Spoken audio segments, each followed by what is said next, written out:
Alright, well I haven't been out here in about, well, I guess 5 years.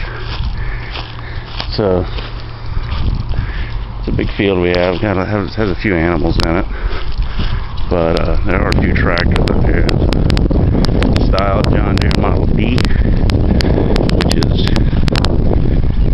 as you can see, beat beyond all recognition. I mean, tires are shot. The exhaust is full of water.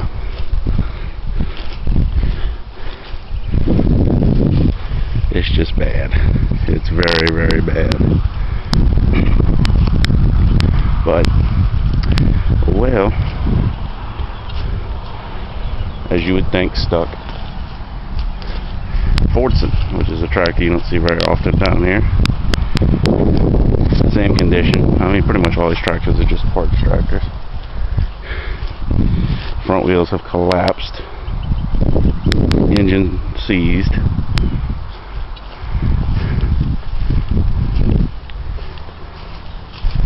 It's same condition. Bad. Real bad. I mean, this rim has fallen apart.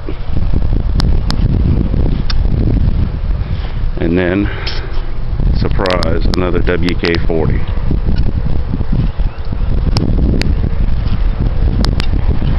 Which, same thing. What a shock. Locked up and missing pieces and whole 9 yards. Bad, bad, bad.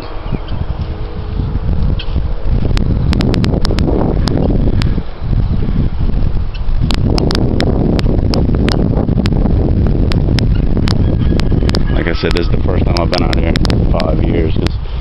Well, not out to the museum, obviously, but out to the parts tractors because, well, for one, they're all encased in a fence with a bunch of animals, so they're not real fun to get to. And for two, they used to be all grown over, like this John Deere GP and whatever this contraption is next to it. I think it's some kind of hay spreader or something. This all used to be, I mean, I don't know if you can tractor here. For the longest time I didn't think there was a tractor here at all. But we've recently got a couple of volunteers,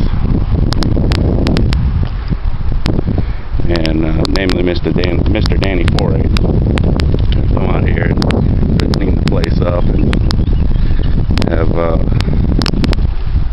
started doing a lot for the place. And one of the things Mr. Danny did was come out here and chop all this down and take care of the grass out here and keep good care of the animals. And he's built a lot of enclosures for the animals and that type of stuff.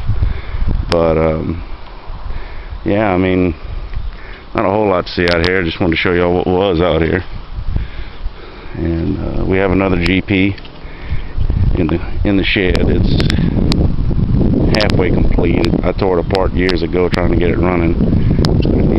It needs the valves ground and a couple other things before it can run. And after me screwing, well, not screwing with it, but after me attempting to get it running, and then it sat for 5 years after that, it locked up. So I got to pull the head back off of it, which it was locked up when I started messing with it, but I got it loose. So I have to pull the head back off of it, clean it up, get another head gasket. See about getting those valves ground, and hopefully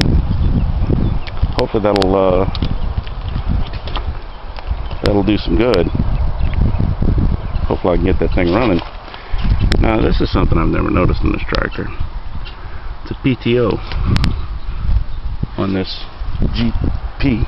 Excuse me, there's a wasp around me. Look at this thing. I've never seen that on a GP before. The PTO, they got a shaft coming at the front, a shaft coming at the back, mounted right behind the flywheel. I don't know what I've never seen that. It's got to be something kind of rare. I have to look into that. Let's see, this is serial number 216417. At least that's what it looks like to me. Find out what year that thing is. It's probably a 29, 30, somewhere around there. But yeah, this is the animal and parts tractor field, which we actually have a few more parts tractors. That's not all of them. We've got a big case diesel. I don't know what series it is.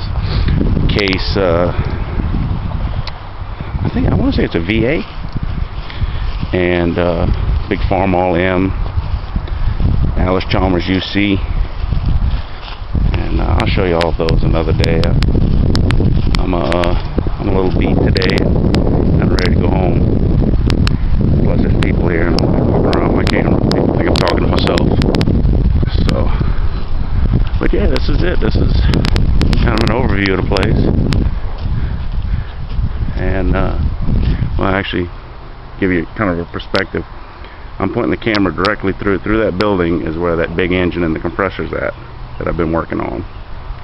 And behind this shed, this one up front right here, is where all those tractors were at, namely the tractor y'all seen in the video of me blowing the tire up.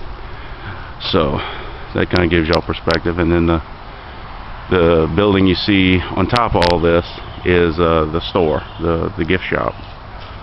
So, but anyways, that does it for me today.